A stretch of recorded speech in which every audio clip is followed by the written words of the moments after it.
Professor Pema Tenzin जी को कि आप आवें और अपनी बात रखें।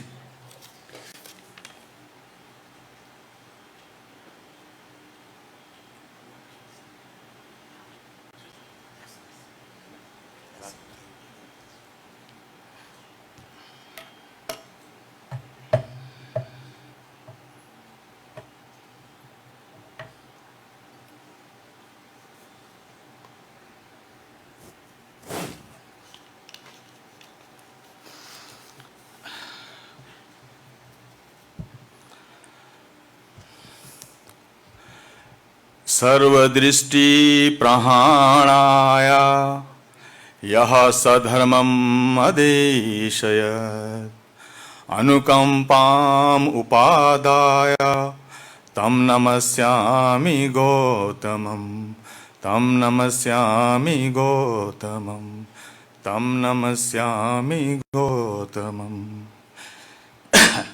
ये परम पावन जी का बहुत ही प्रिय श्लोक है जो वो अपने हर प्रवचन में, हर शिक्षा उपदेश में इसका पाठ करते हैं। तोंगी निंजे सुंदु जुबेलम छेचेर सेलजे खांजे तेंडुगुन छाना बेमो तेंजिन जाजोला सोलवा देसो शेंदु लुशोस जेलामा खांजे युलना ठू कुई जेटिन जागा युलदु तार 참유제 점리 용라 캡 केकुसे टेम्पे मोलम शूज।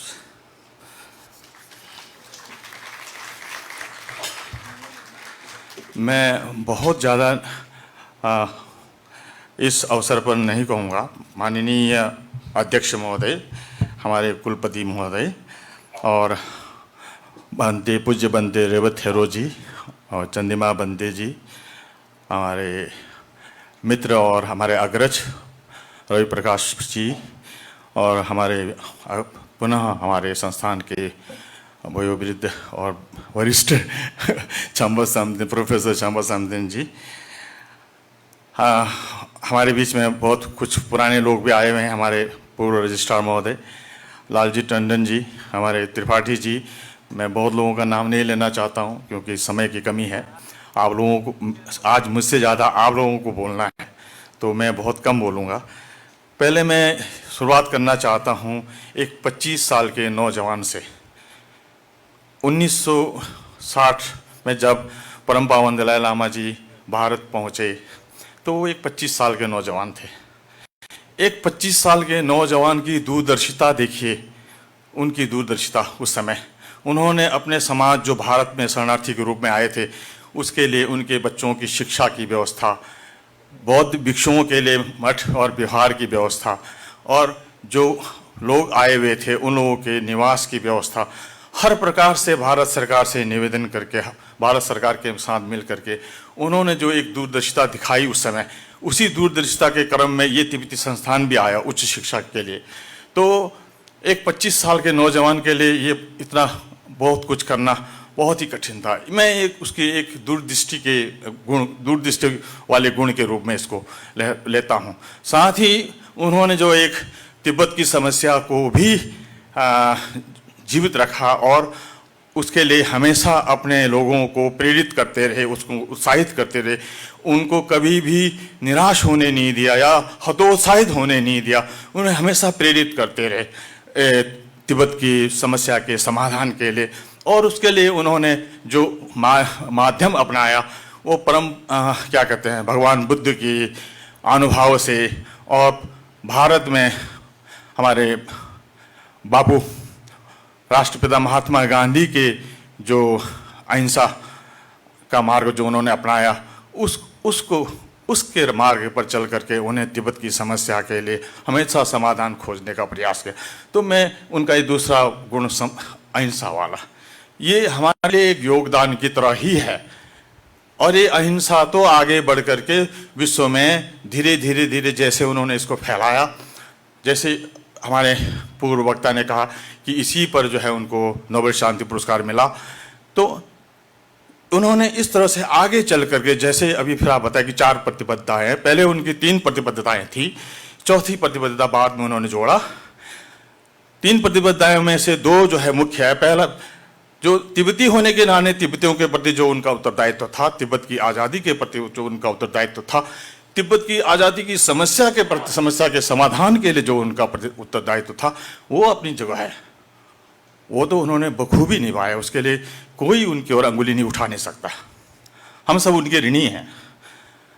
हम सब जो सीमांत में रहने वाले हैं, बौद्ध हैं, वो भी ऋणी हैं, क्योंकि उनकी दूरदृष्टता की वजह से ही संस्थान का निर्माण हुआ और अन्य संस्थानों का भी निर्माण हुआ, जिसमें वहाँ के बच्चे यहाँ उनको पढ़ने का अवसर मिला, अध्ययन करने का अवसर मिला, बौद्ध दर्शन को और अच्छी ढंग से जानने का अवसर मिला।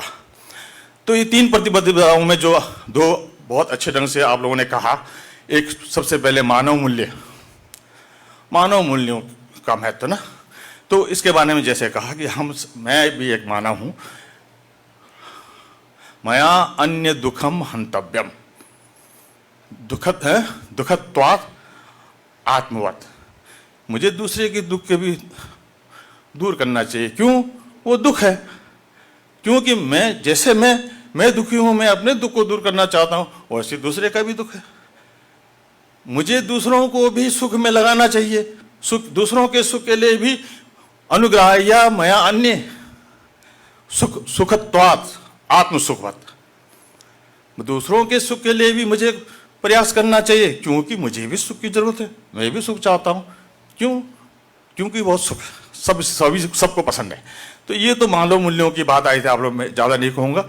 उसके बाद दूसरा जो एक सर्वधर्म संभाव, तो सभी धर्म अपने अपने जगहों पर अच्छे हैं। कभी भी दलाई लामा जी ने किसी भी धर्म की निंदा नहीं की। उन्होंने कहा कि जैसे नाना अधिमुक्ति का सत्व, तरह तरह के अधिमुक्ति वाले सत्व हैं, आशय से, विचारों से, सामर्थ्य से, रंग से, रूप से, हर प्रकार से भिन्न भिन्न प्रकार के सत्व है। और की इच्छा अलग अलग होती है। किसी को ये पसंद, गुलाब पसंद है, किसी को तो चमेली पसंद है ना, किसी को गोरा पसंद है, किसी को सांवला पसंद है, तो अलग अलग बात है। तो इस प्रकार से धर्म भी ऐसे ही हैं, जिसको जिसमें अच्छाई दिखती है वो उसमें जा सकता है। उन्होंने ये बातें कही थी। और फिर ये कहा कि सभी धर्म में हमें समानता खोजनी है। समानता क्या हो सकती है? जैसे व्यक्ति के अंदर दया भी है, करुणा भी है, द्वेष भी है, राग भी है, लालच भी है, तृष्णा भी है, सब है, वो माया सब है। लेकिन हम धर्म के अनुसार हम जैसे कुछ चीज़ों को अगर हम उसको डेवलप करते, विकसित करते हैं, तो करुणा और दया और मैत्री ये आसान चीज़ है, इसको हम कर सकते हैं। तो अंतिम में जो चौथा वाला है वो आज के संदर्भ में बहुत ही महत्वपूर्ण है। क्यों? क्योंकि प्राचीन भारतीय जो विरासत है ज्ञान विज्ञान की, उसको प्रोत्साहित करना विश्व पटल पर। देखिए, भारत जो आज विश्व गुरु बनने का सपना देख रहा है, उसका रास्ता यहीं से गुजरता है। इसी प्राचीन जो हमारी विरासत है, अगर हम इसको विश्व भर में फैलाते हैं, तो हमारी करुणा और हमारी जो मैत्री का भाव है, अगर ये विश्व भर में फैलता है, और हमारी जो समता का भाव है, हम समभाव जो है वो विश्व भर में फैलता है, तो हम समझते हैं कि हमारे जगत गुरु होने का रास्ता स्वयं प्रकट हो जाएगा। इसमें हमें वननेस, जो एक, हम सब एक हैं, हमें वसुधैव कुटुंबकम अयम निजः परो वेत्ति गणना लघु चेतसाम उदार चरिता नाम तो वसुधैव कुटुंबकम। कितना अच्छा है ना, वसुधैव कुटुंबकम। इस भावना को जागृत करना है। देखो, हमारे अंदर सब है, राग भी है, द्वेष भी है, क्रोध भी है, सब है, दया भी है, करुणा भी है, लेकिन हम किसको बाहर निकालते हैं? हम किसको डेवलप करते, विकास करते हैं? हम क्रोध को विकास करेंगे तो वो क्रोध ही निकलेगा हमेशा। अगर हम शांति का अभ्यास करेंगे तो हमारे अंदर शांति निकलेगी। अगर हमारे अंदर मैत्री भाव को डेवलप करेंगे तो मैत्री निकलेगा। तो ये सब जो गुण हैं, जिनको उन्होंने देश में जा करके लोगों के साथ मिल करके, लोगों से परिचय करके, लोगों से मिल करके उन्होंने ऊंच नीच किसी भी प्रकार का बिना भेदभाव किए संपूर्ण जगत में जहां जहां वो गए सबको अपना बनाया। इससे बड़ा योगदान क्या हो सकता है? अब ये केवल उन्हीं का तो नहीं है ना, केवल उन्हीं की जिम्मेदारी तो नहीं है ना, हमारी भी तो जिम्मेदारी बनती है। बुद्ध कहते हैं ना, युष्माभिर एव कर्तव्यम अखातारोस तथागत। भाई करना तो आपको है, चलना तो आपको पड़ेगा, हम तो रास्ता दिखाने वाले हैं। हम और आप नहीं चलेंगे तो अगच्छन बेनेतेयो अपि एकम पदम न गच्छति। पंडित जी, हाँ, पिपीले को याद योजना नहीं शताती है ना, गच्छन पिपीले को, जाता हुआ चींटी 100 योजन तक चला जाता है, और गरुड़ जो बहुत तेज उड़ता है, अगर वो नहीं उड़ेगा तो एक कदम भी नहीं उड़ेगा। तो हम लोग तो ऐसे ही हैं, अगर हम लोग प्रयास नहीं करेंगे तो फिर उनके विश्व शांति में हम कैसे सहयोग दे पाएंगे? उस विश्व में हम भी तो हैं, हमारा भी तो कर्तव्य बनता है। जहां सुई काम करेगी वहां तलवार काम नहीं करेगी ना, हम उस सुई के बराबर हैं।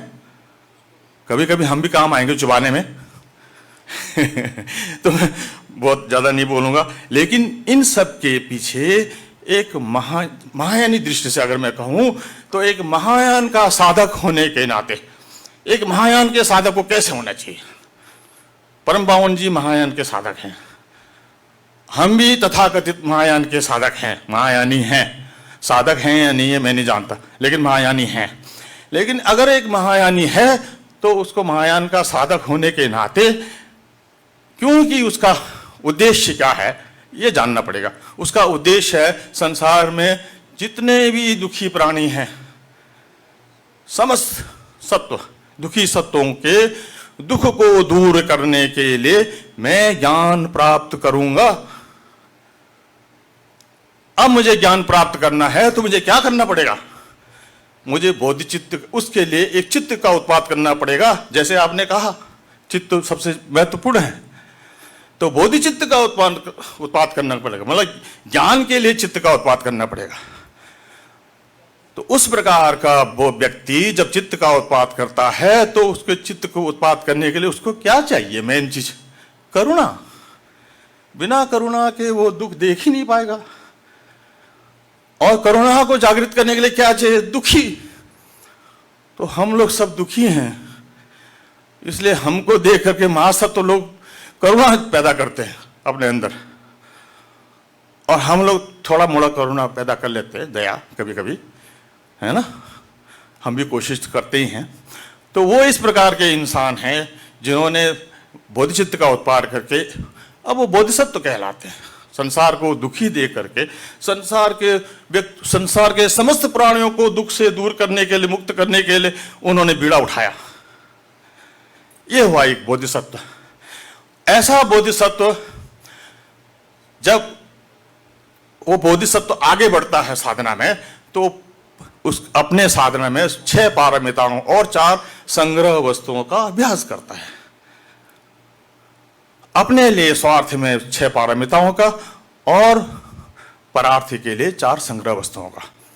तो 4 संग्रह वस्तु में आते हैं दान, प्रिय वचन, समान अर्थता, मतलब जैसे लोग जीते वैसी, और समान चर्या। तो उसके प्रकार से चर्या विश्वास के लिए समान चर्या करेंगे तो प्रज्ञा के द्वारा वो संसार में रहते हुए भी, क्योंकि तत्व का बोध कर चुके हुए होते हैं प्रज्ञा के द्वारा, इसलिए वो संसार के दोषों से लिप्त नहीं होते हैं। और करुणा की वजह से दुखी सत्वों को संसार से मुक्त करना है, इसलिए वे संसार को भी नहीं छोड़ते हैं। तो इसका मतलब वो संसार में रहते हैं करुणा के वश से, और प्रज्ञा के वश से वो संसार के दोषों से दूषित नहीं होते हैं।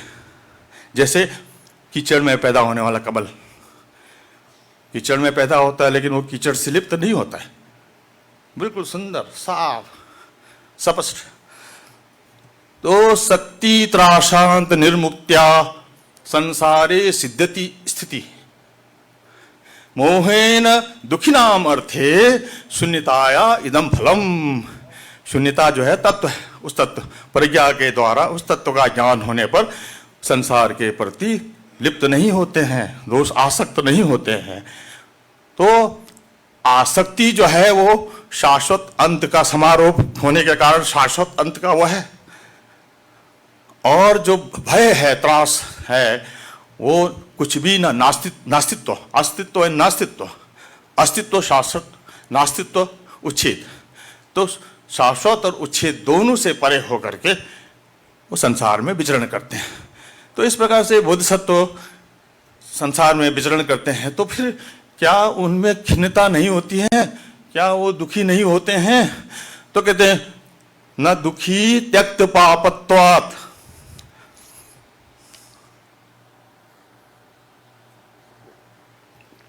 न दुखी त्यक्त पापत, उन्होंने पाप का त्याग कर दिया इसलिए दुखी नहीं होते। पंडित्वात् न दुर्मना, क्योंकि वो पंडित हो चुके हैं। यहां पर पंडित का मतलब वो पंडित से नहीं है जाति वाले से, यहां पंडित का मतलब विद्वान पंडित से। तो पंडित्वात् न दुर्मना मिथ्या कल्पनाया चित्ते पापात् काये यथो व्यथा। देखिए ये है बोधिसत्व का लक्षण। शरीर दुखम नो तस्य किम दुखम मानसम, किम तत्र दुखम मानसम।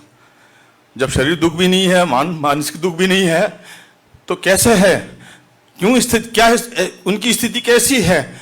लोग दुखम करुणया, देखो लोग दुख को करुणा से दूर करने के लिए, तेनेव अस्य स्थिति चिरम, उसी की वजह से वो यहाँ संसार में चिरकाल तक जीवित रहते हैं। यही है देखो, पुण्येन काय सुखिता पांडित्येन मन सुखी तिष्ठन प्रार्थ संसारे। संसार में वो प्रार्थ के लिए रहते हैं। तिष्ठन प्रार्थ संसारे, तिष्ठन प्रार्थ संसारे। अच्छा चलिए, कोई पता नहीं, इसके बाद में भूल गया लगता है, कोई बात नहीं। मैं अब दो और श्लोक के साथ में समाप्त करूंगा, नहीं तो हमारी भी घंटी बज जाएगी पीछे से। तो अतः प्रार्थम कृत्वापि, देखो प्रार्थ करते हुए भी बोधिसत्व न मदो न च विस्मय, उनके अंदर न मद होता है न विस्मय होता है। अरे कैसे हो गया, हो मैंने कर दिया, ये नहीं होता है। न विपाक फलाकांक्षा, उनके अंदर में फल की आकांक्षा भी नहीं होती, विपाक फल की। न विपाक फलाकांक्षा परार्थे एकांत तृष्णया, क्योंकि उनके अंदर में जो तृष्णा है वो परार्थ के लिए है। उनके अंदर तृष्णा जो परार्थ के लिए है, इसलिए उनके अंदर किसी प्रकार का खेद या तो, अभी आप लोगों ने सुना ना, परम पावन जी ने कहा मुझे थकान नहीं होती जितना भी सेवा करेंगे। अंत में मैं एक श्लोक से, हमारे भर्तृहरि जी की श्लोक से समाप्त करना चाहता हूँ, जो उन पर बहुत सटीक उतरती है।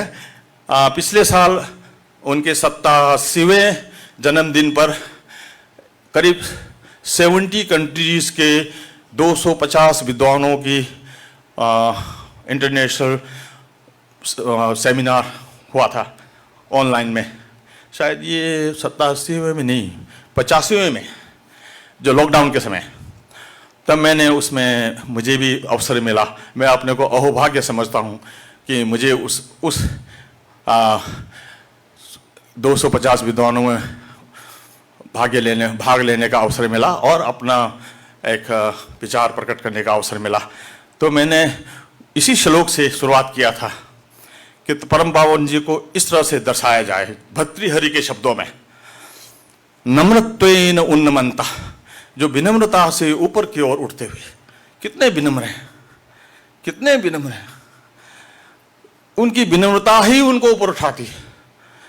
पर गुण कथने स्वान गुणान ख्यापयंता, दूसरों के गुण को कहते हैं, अपने गुण नहीं कहते हैं, दूसरों के गुण। हमारे उपाध्याय जी बहुत मधुर वक्ता हैं, ऐसे ही दूसरों के गुण को कह करके अपने गुणों को प्रकट करते हैं। स्वार्थान संपादयंता, स्वार्थ का संपादन कैसे करते हैं? वितत पृथुतरारंभ यत्ना परार्थे, परार्थ के लिए बहुत अधिक विशाल यत्न करके। बताइए, पूरे परार्थ के लिए, पूरे विश्व के सत्वों के हित में, जो ग्लोबल वार्मिंग का भी आपने सुना था, है ना, उन्होंने इंडिकेट किया कि अगर हम सचेत नहीं हुए इस समय पर्यावरण ये सबको लेकर के, तो सारे ग्लेशियर पिघल जाएंगे और सब पानी में समा जाएगा। तब हम क्या करेंगे? कहाँ लेके जाएंगे हम अपने जो संपत्तियां इकट्ठा कर रहे हैं, सब कुछ कर रहे हैं, धन एकत्रित कर रहे हैं, अंधाधुंध लूटपाट कर रहे हैं। तो समझने की बात है। मैंने कहा था ना कि अभी हम चलना तो हम ही लोगों को है, समझना हम ही लोगों को है। तो तीसरा बात बोलता हूं, क्षान्त्या एव रूक्षाक्षर मुखर मुखान दुर्जनान दूष्यंता। शांति से जो कटु बोलने वाले हैं, रुक्ष बोलने वाले हैं, दुर्जन लोग हैं, जैसे चीन हमेशा उनकी निंदा करता है। आपने सुना ना, पूरा वर्ल्ड उनका मित्र है लेकिन चीन उनका दुश्मन है। आपने देखा, तो चीन हमेशा उनकी बुराई करता रहता है, उनको आतंकवादी घोषित करता है, उनको बिल्कुल क्या कहते हैं कि एक छल कपट से पूर्ण भिक्षु घोषित करता है।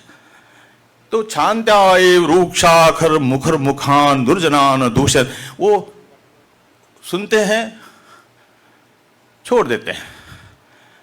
शांति पारमिता, सहनशीलता, धैर्य जिसको कहते हैं, इसके बारे में भगवान बुद्ध की बहुत सारी कथाएं हैं।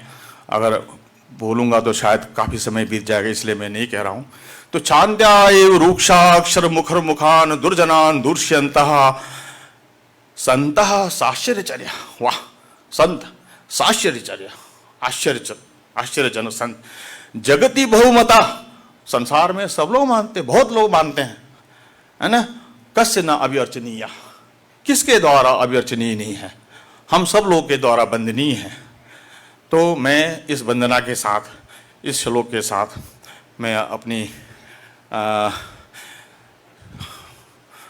उनको श्रद्धा सुमन, अपना जो है फूल श्रद्धा के फूल उनके चरणों में अर्पित करते हुए उनको जन्मदिन की बधाई देता हूं और उनके दीर्घायु होने की कामना करता हूं। साथ ही आप सभी लोग को इस शुभ अवसर पर भाग लेने के लिए और उसके भागीदार होने के लिए, पुण्य के अर्जन में भागीदार होने के लिए मैं बधाई देता हूं।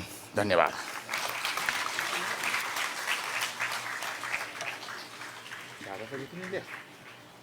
ज़्यादा नहीं लेना,